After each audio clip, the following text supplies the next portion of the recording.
بسم اللہ الرحمن الرحیم۔ السلام علیکم ورحمۃ اللہ وبرکاتہ۔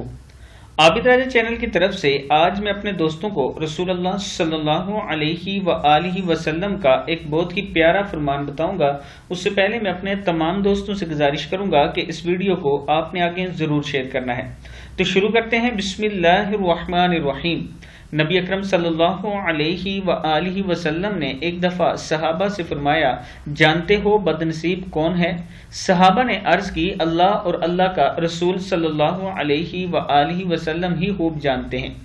فرمایا، بد نصیب بے نمازی ہے۔ یعنی آپ صلی اللہ علیہ وآلہ وسلم نے فرمایا کہ جو بد نصیب لوگ ہیں وہ نمازی ہیں، جو بے نمازی ہیں وہ بد نصیب ہیں۔ جو نماز نہیں پڑھتے، نماز میں کوتاہی کرتے ہیں، وہ بد نصیب لوگ ہیں۔ میں اپنے دوستوں سے گزارش کروں گا کہ نماز کی پابندی کیا کریں۔ السلام علیکم ورحمۃ اللہ وبرکاتہ۔